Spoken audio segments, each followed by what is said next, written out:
Monday the 30th of November, 2014, about 11:15 in the morning.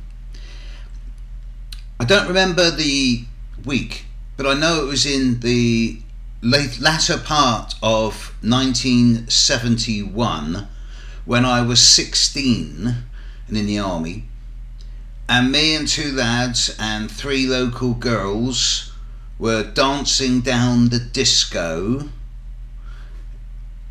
with the three handbags in a straight line between the boys and the girls, and it was to something like Saturday Night at the Movies, and it was all very sort of modern.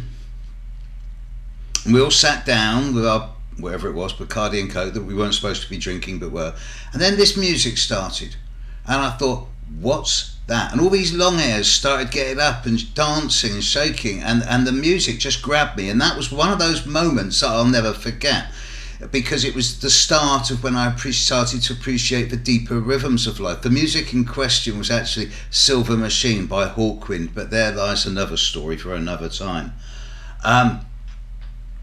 It's that appreciation of those deep rhythms over the decades, which started off with the upsurge of sort of hallucinogenic heavy metal in the late 60s, early 70s with Hendrix and Hawkwind, and then became that kind of urgent rhythm came through into punk in the late 70s, and then the onset of rave in the late 80s, and nowadays I suppose in trance. But that rhythm has always been there in some shape or form. And when I look at horoscopes, especially heliocentric horoscopes where there are no retrogrades and the planets only play catch up with no moving backwards, that rhythm is there. It's quite easy to theoretically ascribe each planet in the solar system with a particular note or musical instrument, and their speed and relative distance from the sun dictates the fluctuations in the sound that they create, creating a symphony. I could extrapolate this further and suggest that in a virtual reality construct, you could put the gloves and the helmet on and be inside your own horoscope with the planets making the sound as they move, and you could speed them up or slow them down and create your own planetary symphony, changing as certain transits and progressions came in over the years and decades. So you would have your own anthem. Nice idea. I can see how it would work, but it's a pipe dream.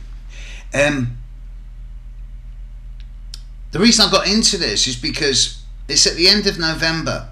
In December, I'm looking ahead to next month. The two big things on most people's minds are going to be the Uranus-Pluto square, which is coming back yet again. Sorry, I don't mean to be facetious to Uranus and Pluto, but this is, I don't know what, number 6 of 7 or something like that. And heliocentrically, today, the 30th of November, Uranus is now more than 2 degrees away from square to Pluto and pulling away. The actual dynamic of Uranus-Pluto is over. It is the echoes, the reverbs, and the results that are going to be coming through over coming months and the next year or two. And of course, not only is there Uranus and Pluto in December, there's Saturn moving into Sagittarius. I find myself moving into December astrologically, as best as I can, regardless of my own chart, looking at the horoscopes in the sky, both heliocentrically and geocentrically, and being much more positive than I thought I would be. Even with Saturn at the end of Scorpio, and I'm sure those very late Scorpios and late Taurians would disagree with me, but even now I feel that Saturn's already got Sagittarius in its sights, and do you know what? I think it might not be that bad for many people anyway. There is a sense of optimism looking at the maps as I look at them that's surprising as we move into the last month of 2014. I'm pleased to say that next month should be relatively low key compared to many months this year, and it's a bit of a wind down now in preparation for some of the changes that are coming up in 2015, of which more in a few weeks time when I start doing the yearly videos. But now, right now, where are we now? Moon's at 21 Pisces.